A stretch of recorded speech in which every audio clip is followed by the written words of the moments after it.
one thing that drives me as a person is continued learning. So when I was growing up, one of my mentors told me, as a leader, you never stop learning. This gathering is definitely here with a purpose. Purpose to unite young people, empower them, and believe in them so they can drive meaningful change. I think one thing that's big in Swaziland is the culture. So we do have a lot of cultural activities that we do, and we actually have one of the biggest cultural exchanges in the world. And how many religions do you have in the country, for example? We do have quite a few religions in the country, but the most dominant ones being Christianity and Islam. We live side by side peacefully. We've never had a religious war or anyone being underprivileged or whatever because of religion. So we all coexist peacefully, and everyone subscribe to whatever religion they do, and we all respect that. How many marriages do you plan to do, since you mentioned a couple of families ruling the country? Well, so one or... Well, I'll just stick to one wife. You sure? Yes. Good evening, friends. My name is Mohammed, and you're watching me from Sydney, a beautiful city in Australia. It's a pleasant weather outside, a little bit chilly, but we really had fun. We went for the lunch break. So I have a very exciting guest to introduce you today. Right now, the event is happening in another room, and we got a little bit opportunity to interview one of the delegates who came from Swaziland. His name is Lello. He's a partially different delegate. Allow me to introduce Lello. Lello, welcome on board. Thank you for having me. Lello, you are here in UTS, University of Technology, Sydney, partially different delegate for YLC program, and you traveled all the way from Swaziland. Tell me how long the flight was. So the total time from the time I left home to the time I landed in Sydney was 38 hours. Ooh, tell me. Which countries you had a transit and your stopovers? So I had to fly from Swaziland. Well, it was called Swaziland before. Now it's called the Kingdom of Eswatini. So I flew from Eswatini to South Africa, Johannesburg, and then from Johannesburg I flew to Doha, Qatar. Oh my God. And then from Qatar I flew straight to Sydney. Oh my God. Oh my God. But really, I appreciate your courage and your willingness to be part of the program, because when you are definitely planning to go somewhere, you check your ETA, but this ETA sucks. But still, if you have the willingness to do something on a bigger scale, so nothing is going to stop you. I appreciate you. For example, if I talk about myself, I also took long flights, but not longer than you. And I know that's how sometimes it becomes so hectic. And you need some time to recover. But I like your energy. You have it very active through the day, even though it's the first day. And I truly commend for being a part of this program. So, Lello, we're going to talk a little bit more about your participation in the program. So, what inspired you to apply for YLC or become the part of this program, and how positive you were to be selected? Okay, thank you for that question. So I think one thing that drives me as a person is continued learning. So when I was growing up, one of my mentors told me, as a leader, you never stop learning. So I always seek opportunities to learn. And so when I saw the application popping up on my email, I went through the program and saw what you guys were doing. And you guys are doing great, by the way. I mean, I was looking at all the programs there in Cambridge, in New York, and all of that. And I saw this is a good movement, and I want to be a part of this. So I thought, you know what, I mean, looking at this opportunity and the opportunity to travel to Australia, because I've never been to Australia before. Of course. So I thought, you know what, this will Two be in a good one. opportunity. And so I came here, and I mean, I looked at the profiles of all the other delegates from previous conferences. I knew I had a lot to learn from the delegates as well. And also, I mean, all the speakers here are really amazing. So I thought this is an opportunity for me to learn from both the speakers and the delegates, and to share a bit of what I bring to the table. By the way, I like your honest response. 2 in 1. Flying for a program and as well as exploring country. Why not? Why not? It's a good package we offer. And thank God we are always throwing some lucrative deals. Most probably, most definitely. But ultimately, the thing which matters is that the purpose is served. Yes. This gathering is definitely here with a purpose. Purpose to unite young people, empower them, and believe in them so they can drive meaningful change. And I think a young leader like you from Swaziland is a key example how this program is affected.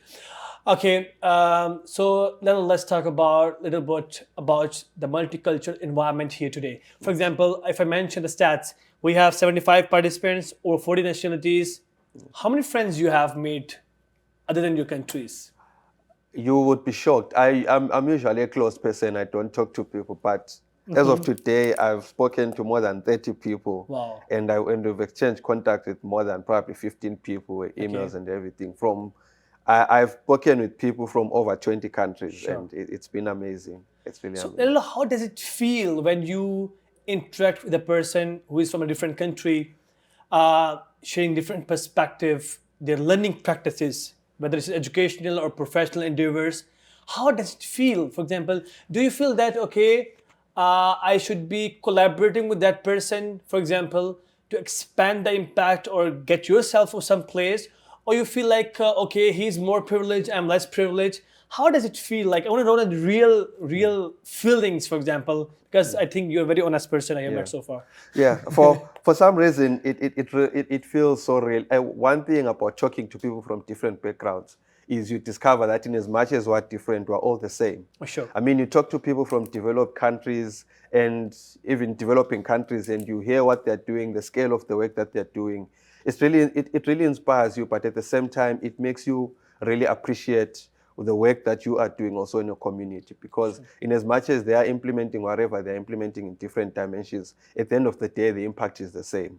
So Okay. it really is a surreal moment. And also, I come from a country which has just one tribe, one language and everything, and you're talking to people who come from countries with 20 languages, 50 Yeah. languages, and different tribes, and they are able to apply that across tribal lines, across language barriers, and everything. Sure.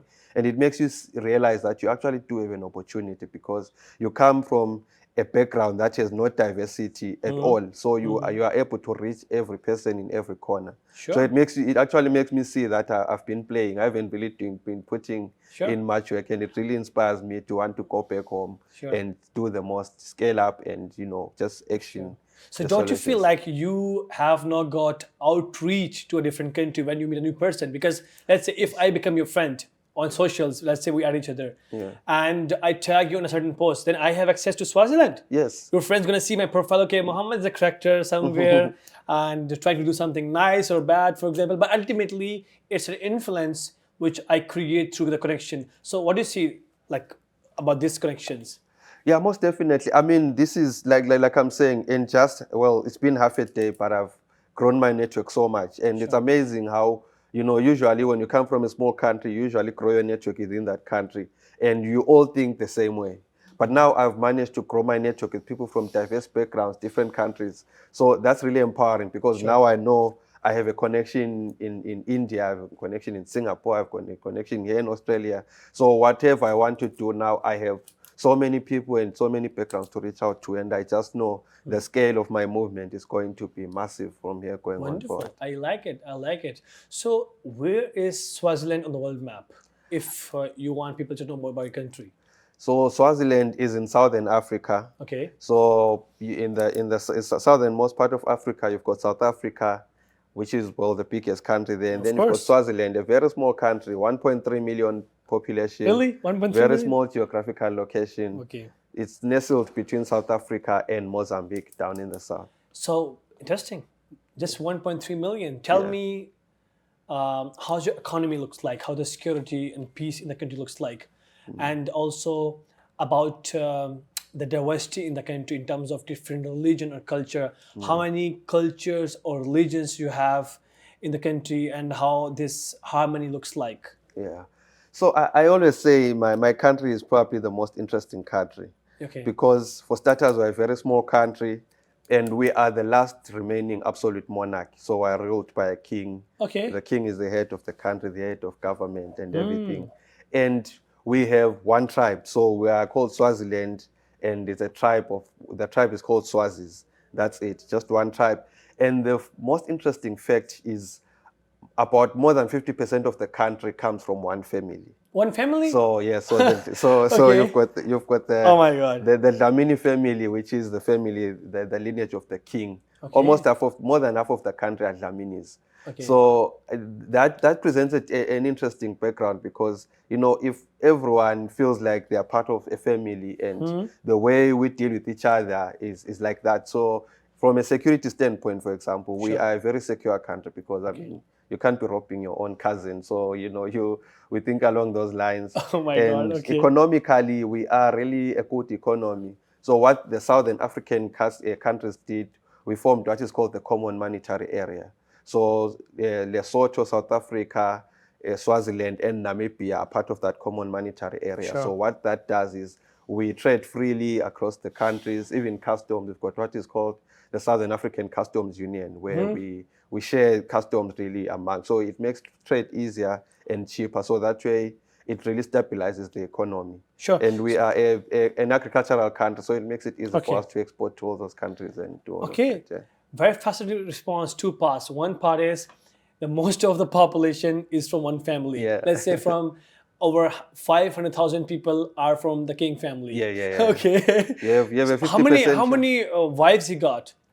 He currently has 12. 12? Yeah. Oh, but still, 12 can't meet 500,000. Yeah, 12 and counting.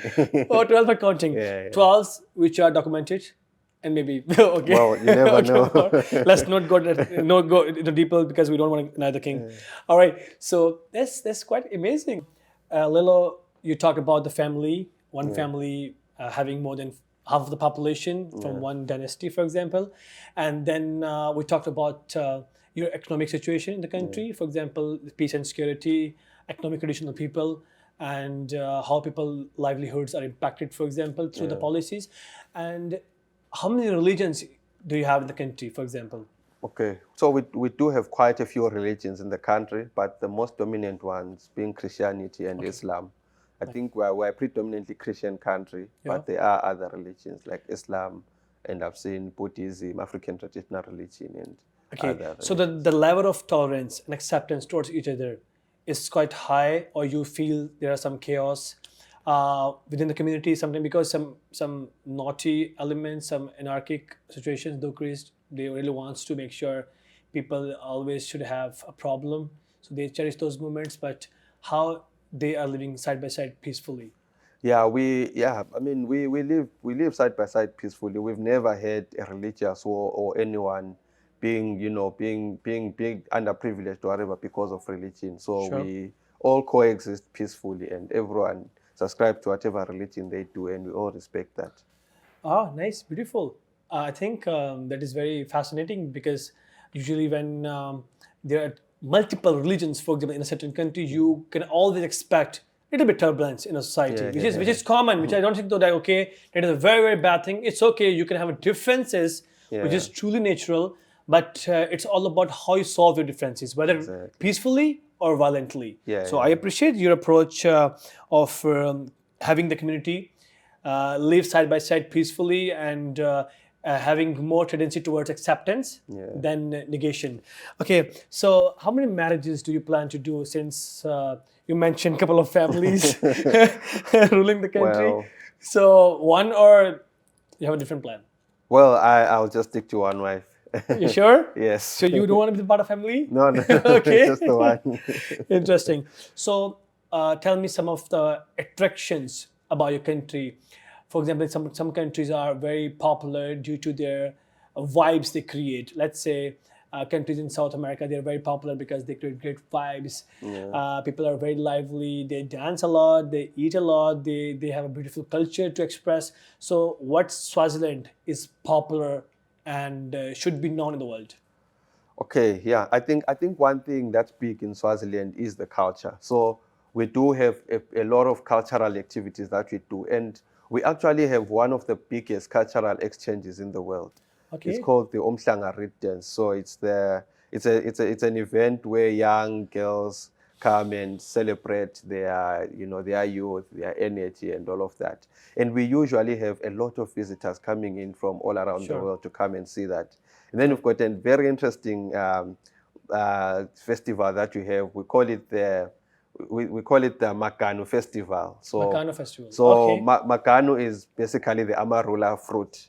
So we make alcohol out of that, and then we have a whole weekend where we're just drinking that alcohol and celebrating. Ooh. And people usually come for that, and they get drunk and they enjoy. Buzz. Okay. Yeah. Nice. But I think perhaps the one thing that stands out about the country is the beauty. That country is beautiful.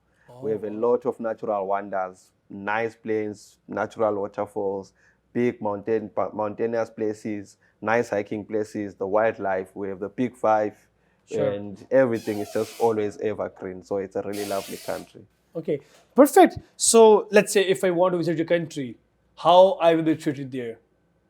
Warmly, or I gonna have some weird looks on me? So how do you treat tourist or like a person coming from a very different culture country? So I think for the 5th year running now, we've been voted the friendliest country in Africa. Friendliest country. We are the most welcoming country. I mean, we treat everyone with respect. I think it's really grounded in how we are taught the spirit of Ubuntu. I am because you are, and no one is above the other. We're all equal Sure. like that. So everyone who has been to Swaziland has the one thing to say. The people there are friendly, they're always helpful, they're always going the extra mile to make you comfortable. Wow. I mean, a friend of mine visited the other time, and when he left, he called me, was like, you know what, the first few days when I was in your country, I actually thought people wanted something from me because they were just coming to me, wanting to help me. And then I told him, no, I mean, people are like that. We just are raised to help the next Okay, person. I'm very appeased, by the way. Yeah. So such a compelling response. I think you're gonna get me there soon. Yeah, please do I come. definitely plan to travel across the world because we have friends everywhere. Yes, And yes, a friend like you in Swaziland, why not? So because we sometimes the countries do not have such prominence on the global stage. Exactly, But yeah. unless until we visit, when we visit the country, then we get to know more and tell the story to the people. So Lello, you have told me your story, and I'm very proud of you. By the way, Thank you you so represent a great nation Thank of Swaziland. So, what message do you have to the people of Swaziland in terms of two things? One, what they should do in their life, and secondly, how they can be a representative of the country like you to represent on a global stage. Okay, thank Maybe you. in your own language if you want. So, here's the camera. You want me to speak my own language? Or if you guys speak English frequently. We do. Or, I mean, we do speak English. So okay, I think go ahead. Go ahead. I second you then. Okay, so I think really the first thing that you need to do as a person is believe in yourself. Sure. I mean, I've met a lot of young people with so much great potential, but they lack self-belief. And because of that, they don't pursue opportunities, they self-sabotage. So I think my message really is believe in yourself, know your potential, be self-aware of what you can do, and go for it. And I mean, to your second question about representing the country, I mean, we are a very shy nation. We are known as shy people. We don't really interact with people. We're very humble. But sometimes it becomes important to stand up and speak for yourself because we have a very beautiful country with such beauty, such potential, but people, we don't really talk about it much. So I'd say all the young people, we now live in a global village. There's social media now. There's platforms like these. Just come out, be on these platforms, be on social media, talk about the beauty of the country. Let people know the beauty that is Swaziland. Awesome.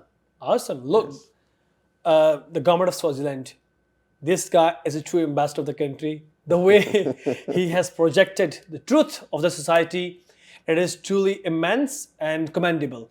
So I think Lello deserves a better post in the government. So hire him as a cultural ambassador or ambassador Thank of Swaziland to any big country so he could promote you well. I Thank hope you very they're much. listening. I hope so. Why not? Because since you mentioned it's a global village, we're using technology and social platforms to amplify our voice to every corner of the globe. Lello, pleasure is all mine. I'm very grateful to have you. Pleasure is mine as well. Thank you for having me. Thank you.